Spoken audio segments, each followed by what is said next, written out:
Hello friends, कैसे हैं? I hope आप सभी अच्छे होंगे। आज हम लोग क्लास 10 के प्रश्न वाले 6.2 के प्रश्न संख्या 10 को हल करेंगे। अगर इस वीडियो में आप लोग नए हैं तो एक लाइक कर दीजिएगा और हमारे चैनल को सब्सक्राइब कर दीजिएगा ताकि आने वाला वीडियो का नोटिफिकेशन आपको समय समय पर मिलता रहेगा। आइए फ्रेंड्स, स्टार्ट करते हैं। एक चतुर्भुज ABCD के विकर्ण परस्पर बिंदु O पर इस प्रकार प्रतिच्छेद करते हैं कि AO by BO equal to CO by DO है, तो दर्शाइए कि ABCD एक समलंब है। तो हम लोग बना चुके हैं समलंब की आकृति, जिसका नेमिंग कर दिए हैं ABCD, जिसमें AC और BD को वो बिंदु पर प्रतिच्छेद करती है। हल दिया है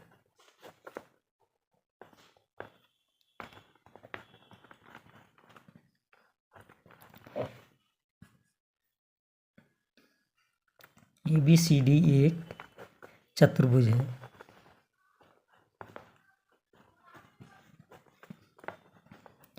ABCD एक चतुर्भुज है जिसके विकर्ण AC और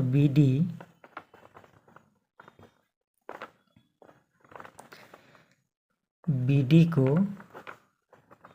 O बिंदु प्रतिच्छेद करती है या काटती है, प्रतिच्छेद करती है। और एक चीज़ हम लोग क्वेश्चन में दिया हुआ है, AO by BO equal to CO by DO है। AO by BO equal to CO by DO ये प्रश्न में हम लोग को दिया हुआ था। सिद्ध करना है ABCD एक समलंब है।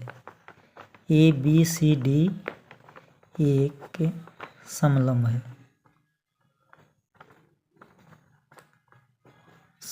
है।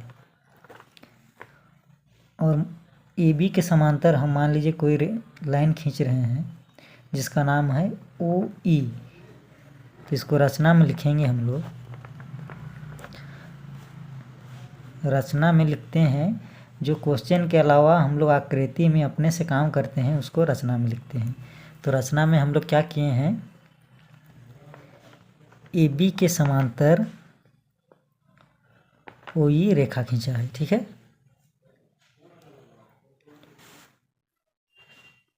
त्रिभुज ABD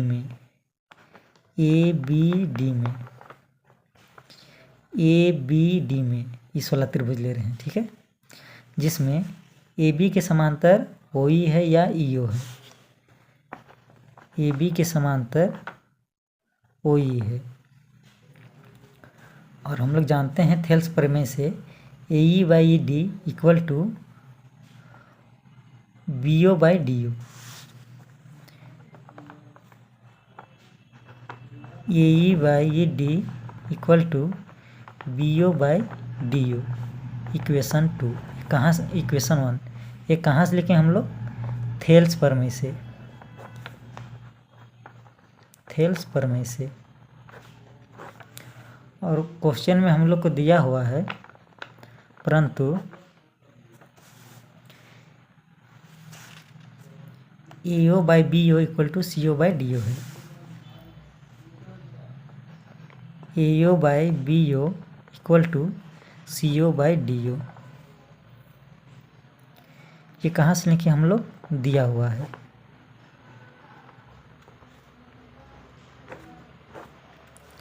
तो इसको हम लोग एक लाइन सजा के लिखते हैं, AO by CO equal to BO by DO। क्यों लिखें इसको ऐसे, क्योंकि पहला इक्वेशन में BO बाई DO है और इसमें CO बाई DO था, तो इसको भी बराबर करने के लिए BO को यहाँ लाए और CO को यहाँ लाए, इसलिए BO बाई DO लिखें। ठीक है, इक्वेशन 2 हो गया।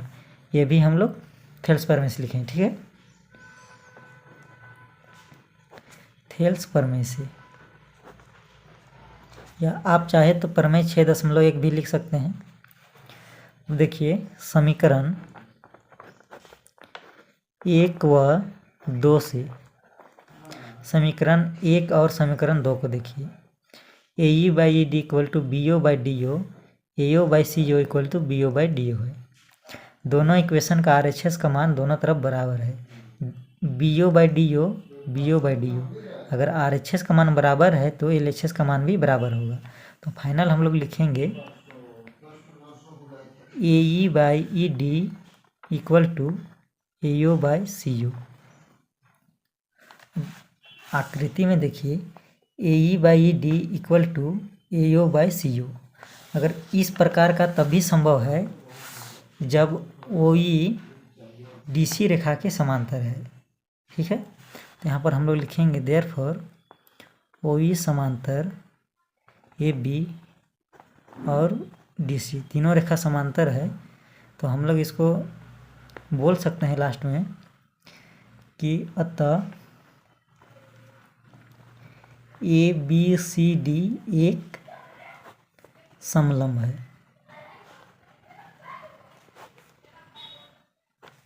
हम लोग को क्वेश्चन में यही चीज़ दर्शाना था कि ए बी सी डी एक समलंब है और हम लोग का सिद्ध हो चुका है।